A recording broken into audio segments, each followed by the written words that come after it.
Are you praying the wrong way? 4 things to avoid in prayer. Have you ever finished a long prayer, opened your eyes, and still felt strangely distant from God, almost like you spoke many words but never truly connected? You might have wondered if you forgot the right phrases, if you should have knelt longer, or if your faith was not strong enough. Many believers carry a quiet frustration like this, afraid to admit it, because prayer is supposed to be the most natural and comforting part of our spiritual life. Yet for some reason, it can also become the most confusing. We listen to others pray beautifully, we read powerful prayers in books, and we start to question whether our own words are too simple, too short, or not spiritual enough. Over time, what was meant to be a living conversation can slowly turn into a performance, a routine, or even a burden that we feel guilty about instead of grateful for. But what if the problem is not that you are praying too little, or too simply, or without enough passion? What if the real issue is not the length of your prayer, but the direction of your heart while you pray? Prayer was never designed to be a competition, a speech, or a ritual that earns approval. It was given as an invitation into relationship. Yet without realizing it, many sincere Christians drift into habits that quietly drain the power and peace from their prayer life. We may start praying to sound impressive, or repeating words without meaning, or comparing ourselves to others, or treating prayer like a transaction where we expect immediate results. None of these things come from rebellion.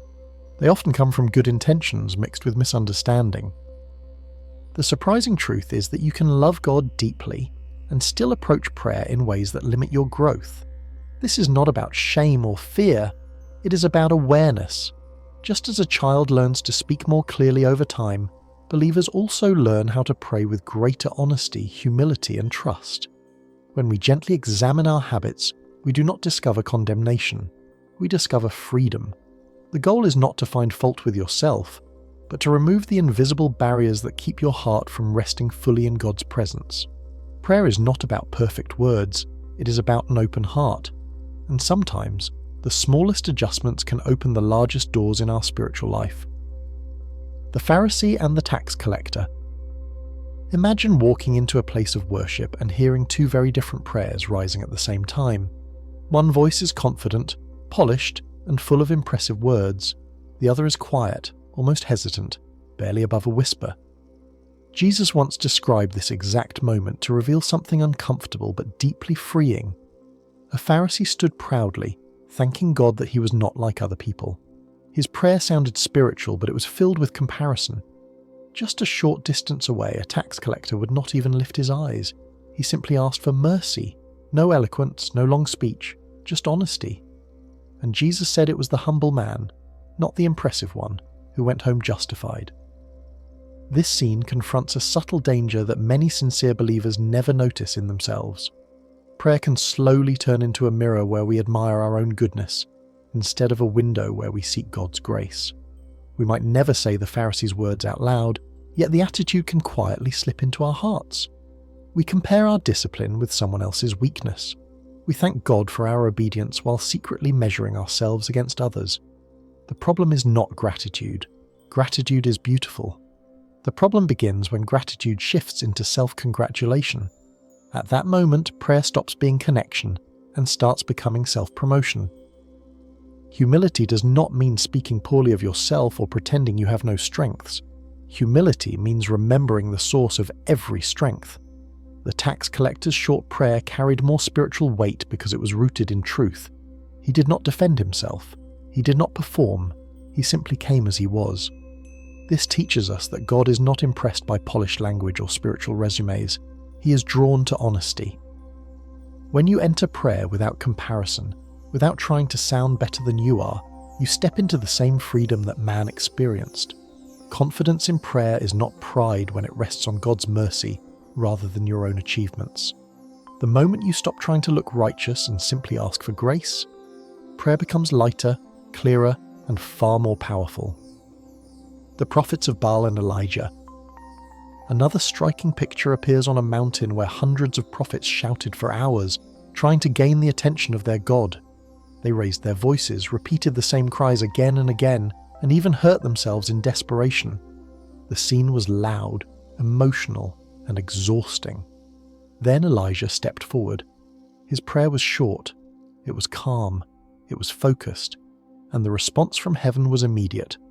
This contrast is not about volume alone, it is about intention. The prophets believed intensity could force a response. Elijah trusted that clarity and faith were enough. Many people today fall into a similar pattern without realizing it. We repeat phrases not because our hearts are engaged, but because we fear silence.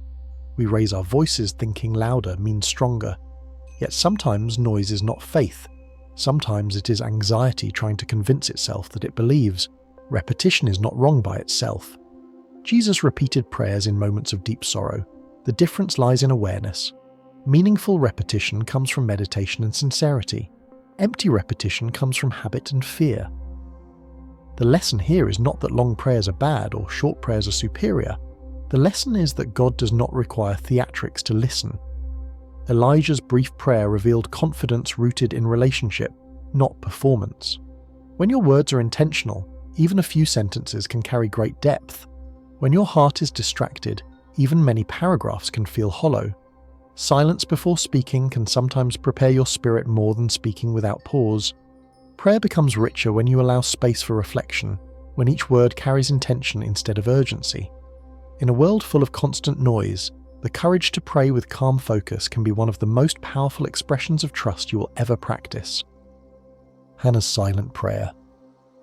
There is a quiet moment in Scripture that often goes unnoticed because it does not look dramatic or impressive. A woman named Hannah stood in the temple, her lips moving but no sound coming out. Her heart was pouring out words that no one else could hear. The priest nearby watched her and assumed the worst. He thought she was drunk. Her prayer was misunderstood, misjudged, and invisible to everyone except God.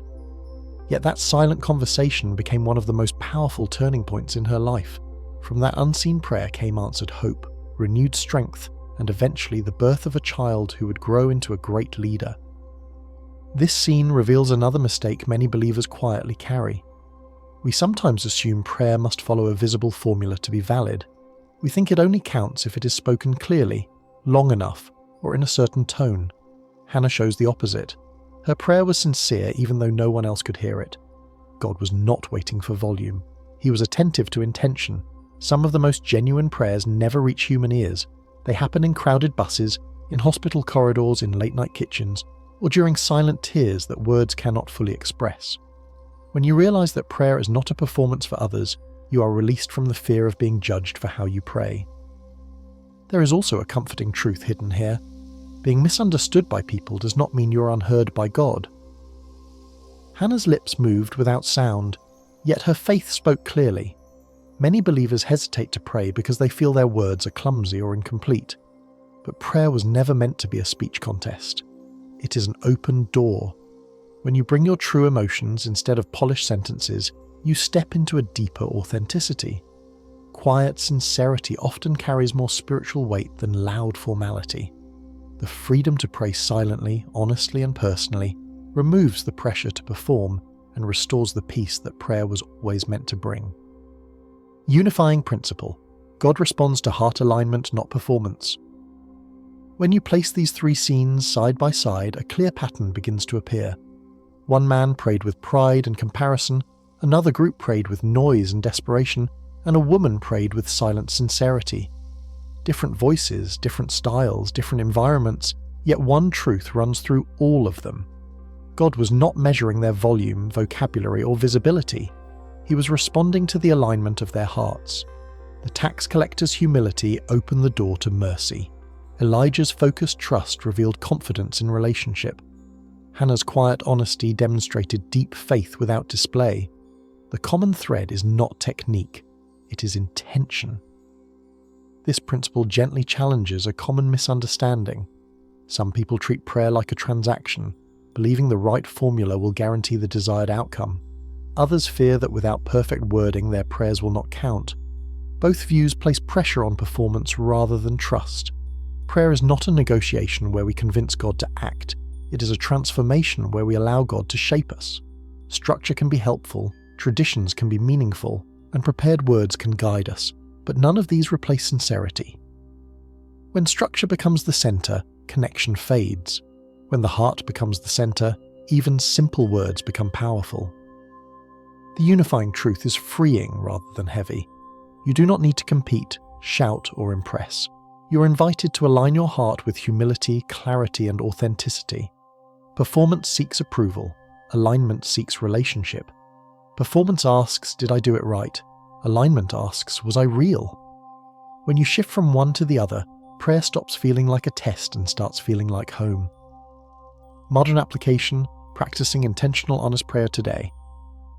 When we bring these lessons into everyday life, prayer stops being something reserved for special moments and starts becoming a steady rhythm woven into ordinary days.